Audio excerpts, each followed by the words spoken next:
always start with our why, and this is part of adult learning. We always want to start with our why. Why are we doing office hours? This started months ago when we moved into some distance learning, and we as a Region 3 AT community of practice decided that it was a great way to get together and share information. We as a region sometimes work in these somewhat isolated spaces, but we wanted to make sure that we are getting together and sharing information because we have a lot of great things going on in the region. Just wanted to make sure that we're sharing those. Whenever we think about any sort of assistive technology, we think within the SET framework, and that's thinking about the student, their needs and strengths and everything about them in the environments that we are working with them, whether that's home, school, community, anywhere. And then the tasks that we are hoping to have them achieve to a higher level or with a higher level of independence. And then we take that overlay of tools and we figure out what tools might help that student. Of course, we're always looking through an equity lens, making sure that every individual student gets exactly what it is that they need on an individual level. All right, our agenda today is slightly different. I'm going to change the order of some things because our guest speaker today is on playground duty. So she is a couple minutes late in joining us. So I'm going to share out some resources before we get started with Anne, but then we'll have plenty of time for questions and answers, and we'll do a wrap up at the end also. Okay, so just to share out some additional resources here. These links are live in the slides, but Pacer offers tons of great workshops, and they're content for everyone, for educators to teens and students to parents. The two that I listed there were just two that kind of caught my eye. Everything from coding and video games, that's a STEM workshop for teens, to educating your child with mental health needs during distance education for parents. So a really wide range. Pacer does some great workshops, so make sure you check those out if you have some time. There are also the CAST webinars and also a really wide range of things that they offer. These are just two, like 1 hour or 2 hour trainings that they offer coming up live. Anti-racism and UDL, Building Expressways for Success. And then something on a totally different realm, Reading for All, Part 2, Finding High Quality EPUB, so books for students. And it's a 3-part series, but you don't have to attend all of them. But CAST has a ton of other good webinars too. Some that are like several days long and are paid things that you would need to attend, but these are some free ones that are available for you too.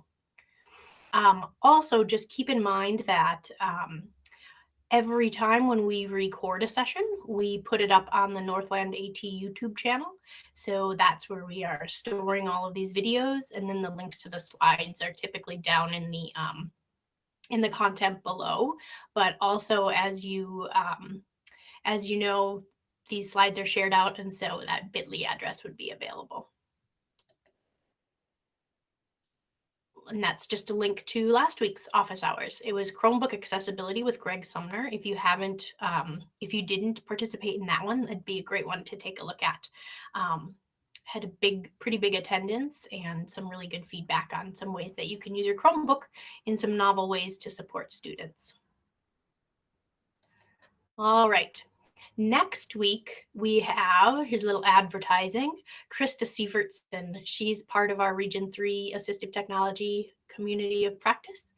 She works in the area of autism. She's the ASD specialist at Duluth Edison Charter Schools, and she's going to be sharing things that she has compiled on her website about visual supports and a whole lot more for COVID-19 learning and supporting students on the autism spectrum.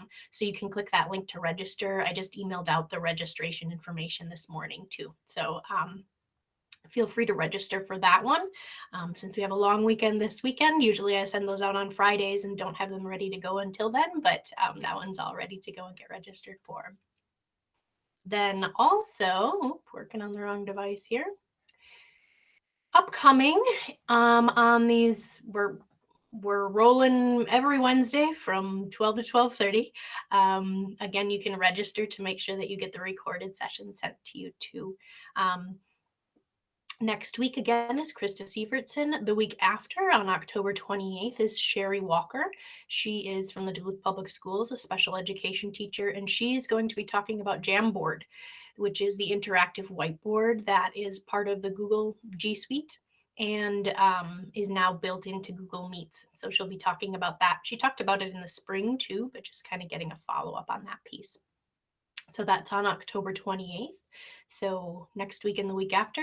In November, we're going to be talking about lending libraries. So we have people coming from the Pacer Simon Technology Center, the Lighthouse here in Duluth, STAR, which is a statewide lending library, and then Region 3, which is the sort of the arrowhead of Duluth, or sorry, arrowhead of the state. Here in Region 3. So talking about all those different lending libraries, how you can access them, whether they require a subscription, all that good information. So stay tuned for that information about November. If you get a chance, and now might be a great time since we're sitting here and as we're waiting for Anne to join us, we would love to get some feedback. The first question on that link is about today's speaker. So of course you might not have information on that yet. So you wouldn't need to put that information in there, but there's also just information on office hours in general. So we would love to get your information on that. As I work with the Region 3 AT community of practice, we come up with new topics and things that we think that the region could use or what would be helpful, but we'd like to hear back from you individually too on how well these have been going, and then also on how to change things moving forward. So if you want to take a couple minutes right now and do that, that would be stellar. Okay, so again, today's guest is Anne Demoski Roberts. She's a special education teacher in the Hibbing Public Schools. I don't see her here with us yet today, but what we could do, what I'd be interested in doing, one of the questions that came up, or one of the questions on the registration form, was what are you currently using to address social emotional learning, or SEL? And so if there's anyone there who'd like to type in the chat window or would be willing to pick up the microphone and talk about it, I'd love to hear about how you are using any different content or what you do to pull together content in terms of social emotional learning. So is there anyone who'd like to share a little bit with us?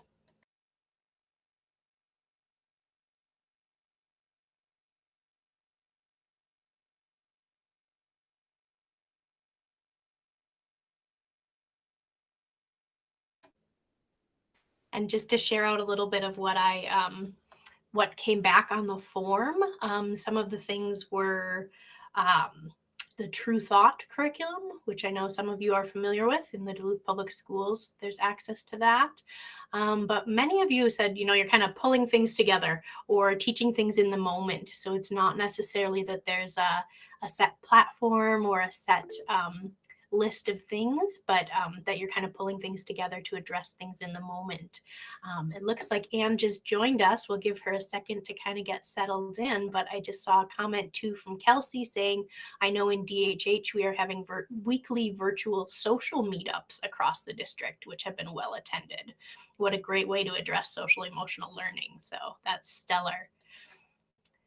All right, Anne, welcome back in from playground duty. It's good to see you. Oh, you're muted, I think. I'm already starting off with a bang. Anne and I practiced our technology yesterday, so you hopefully it'll go off without a hitch. Oh, it's not my forte. I don't think you give yourself enough credit, but oh boy. What I'll do, Anne, is I will stop presenting now. And I know that you had said you'd like to go ahead and just screen share and share with us your screen as you walk us through everyday speech. And maybe I told them who you are and that you work at Hibbing Public Schools as a special education teacher. But maybe you could just give us a real brief introduction to everyday speech and or yourself, and then kind of walk us through it. Sure. Um, as you know, I'm Ann Roberts, teaching Hibbing. I teach at a K-2 school, but in the past, I have taught K-12, and I've also taught an 18 to 21 program for young adults with disabilities. And I was introduced to this everyday speech program in my 18 to 21 program when I taught that, and I used it with those young adults. And then I started using it when I came to Hibbing for these little ones. So it's very what it's really good. That's all I can think of to say for a variety of ages because it's set up. You can choose what age group you're tackling, and so it's just been really a neat thing. Some things I skip, some things I don't do.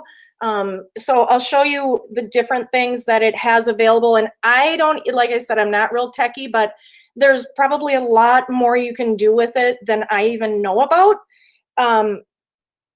But it's pretty basic, and I use it for what I'm looking for. So, and we kind of go through a unit, whoops, every week. Present now. Okay, so now I'm going to pull it up on, oh, you know what? Hold on, I got to get this out of here. Sorry.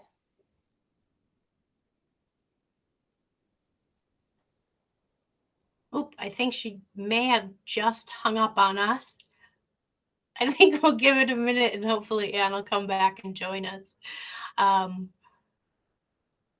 I will get a good laugh out of this, I think.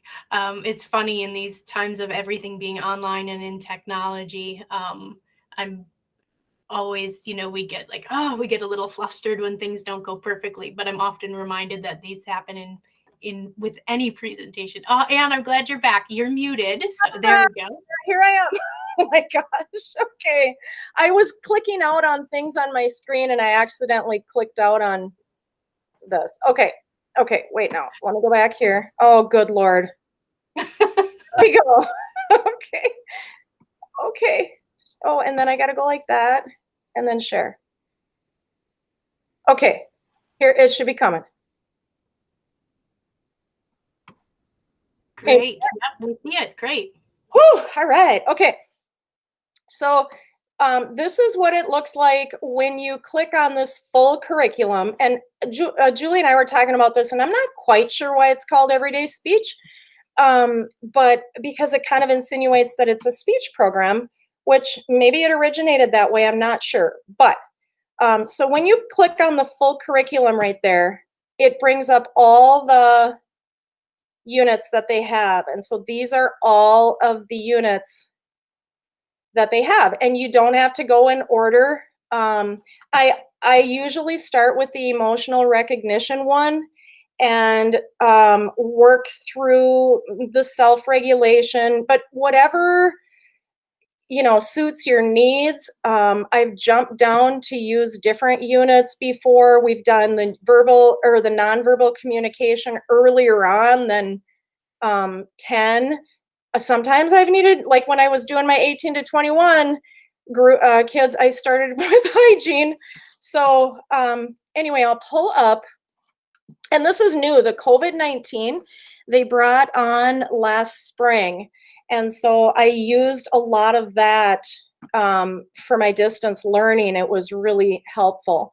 So if I click on the emotional recognition here, it's going to pull up the goals over here.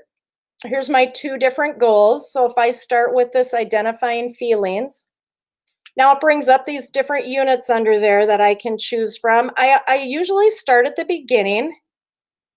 So now it's going to bring up, oh, and you know what? Okay, so let me go back. This is the lessons for the pre-K elementary. If you go down here, here's your lessons for middle and high school. So it's got the same categories, but it's designed for the different age groups. Okay, so now if I start here, I just click on my introduction. It's just super simple to use. I'm going to go back for a second. Sorry, because up top here, there are visual supports also that they supply for every category. And so I have downloaded and printed a bunch of these, and I have them on my wall in my classroom. And then we'll talk about these. Like, my kids know that to identify how someone else feels, I think they call it the three, I can't remember now. I've got one kid who remembers it every time, the three something they call it. And it's looking at the eyes, the eyebrows, and the mouth. And so there's a visual support for that. So if somebody is sad in my room or whatever, I'll say, oh, what are the three things we could look at? And of course, now we can't see their mouths, but they have learned that it's still pretty easy to tell how someone's feeling by their eyes and their eyebrows. So these visual supports are really helpful too, to kind of reteach or to just have displayed or whatever. So those are really helpful. And then if I go to the first lesson here, it's got worksheets. I typically don't use these with my younger ones, the worksheets, but it's got worksheets to go along with. And then I'll just play this for a second so you can kind of get an idea of what it's like. You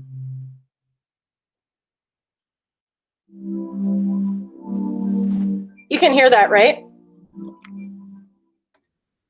Yep, we can hear it. All Okay. have feelings.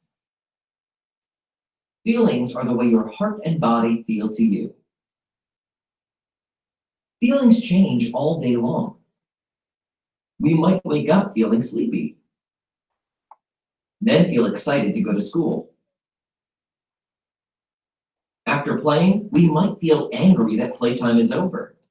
So it just kind of goes through the introduction for this. This one is a little over 5 minutes. None of them are too long. Some of them that are longer, because then now this one will go on with the lesson 3. They show scenarios, and then their job is to determine how they might be feeling. So you can pause it and talk about it. Oops. I'll just show you a little clip of this one.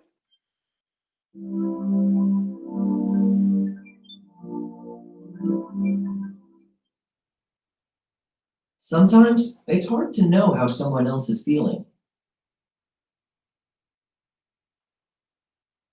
We can't see people's feelings, but we can use the clues we see on the outside to guess their feelings on the inside.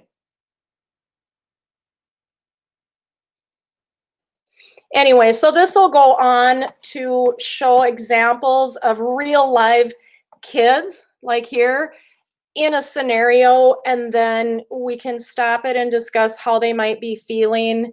At the end, there's typically a kind of a game, and this one right now doesn't seem to be wanting to come up, I guess.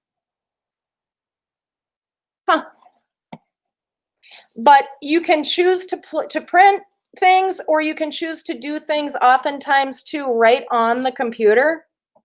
So let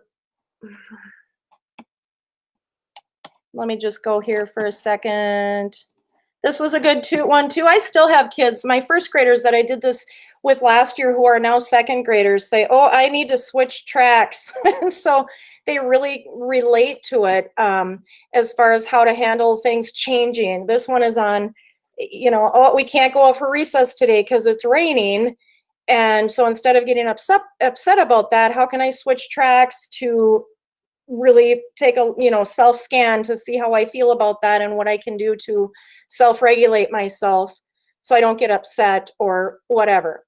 They also have things like this, and now this one you can download as a worksheet, or you can play it right on the screen.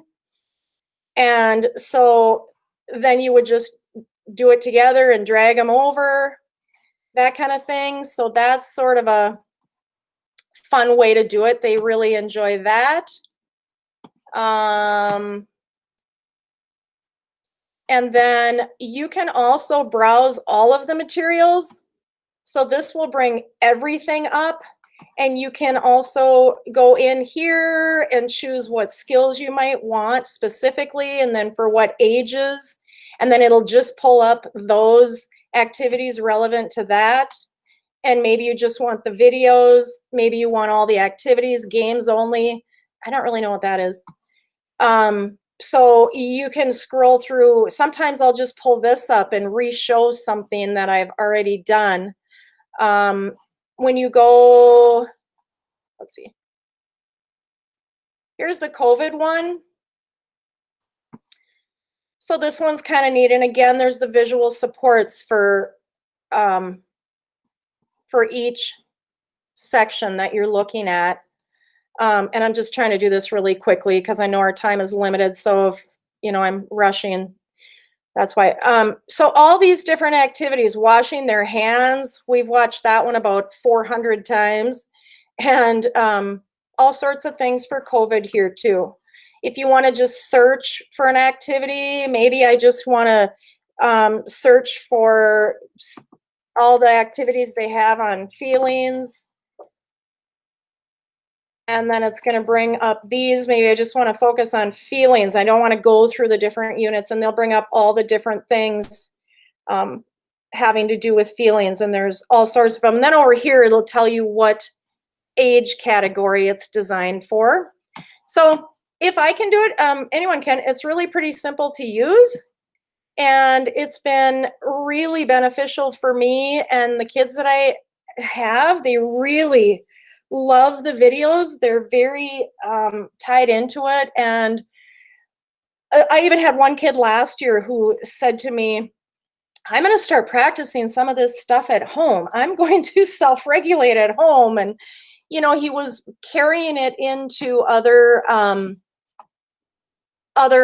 aspects of his life. And then I had talked to the classroom teachers and let them know about this program as well, that I was doing this. And it's a lot emoji related. So I have a huge emoji chart in my room with all the feelings on it. And some days we just go through and talk about the feelings related to how they're feeling. And it's really helped them to become in touch more with other people and with themselves. So that was quick, but I love it. It's simple, and it's, and my 18 to 21ers, when I had them, they were into it too. It was geared to, not it wasn't downsized because they were special ed. It was really, they could make the connection with it too. That's awesome, Anne. Thanks for giving us that little whirlwind tour. I'd like to, it's great though. If people are having questions though, I'd love to give people a few minutes to ask some questions about that. Okay, so Marinda just asked, what is the price for this program? And then, yeah, if you could talk, Anne, too, a little bit about how you went about getting access to the program, that'd be great. I think it was, so last year when I got it, I want to say they told me it was $199 for a year's subscription. And now this year, the special ed department told me it was $299. So, and it's the same as I had last year. So I don't know if the price just went up or if, I don't know. But they told me this year it was $299 for the year. And I guess you can purchase, because I just went to our special ed director here last year and I said, hey, I've used this program in the past. Would you consider purchasing this for me? So I sent him a preview of it and he immediately purchased it for me. The thing though is that I'm not supposed to, oh, am I still on?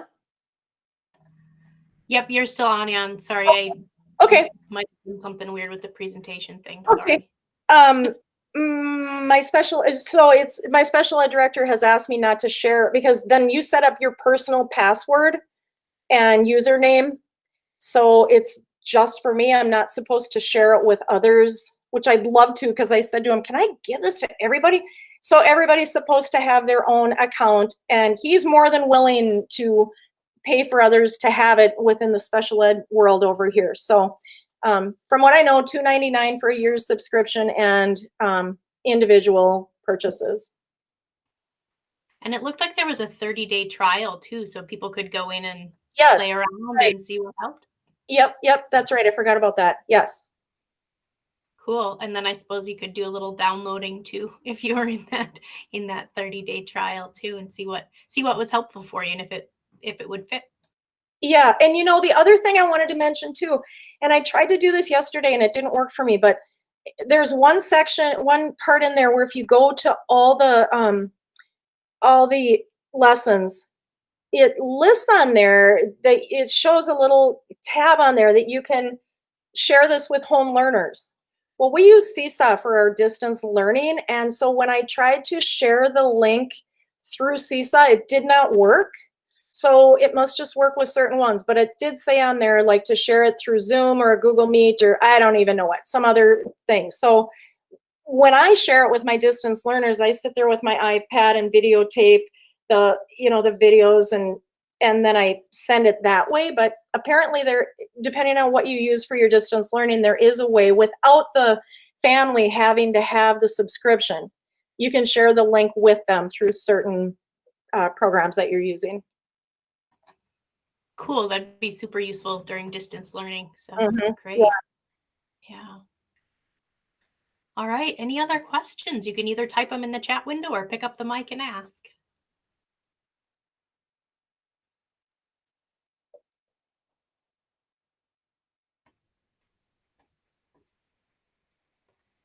I think this seems like a great program. I just think it's really cool too that they have it divided out in elementary and older students, but then or pre-K and older.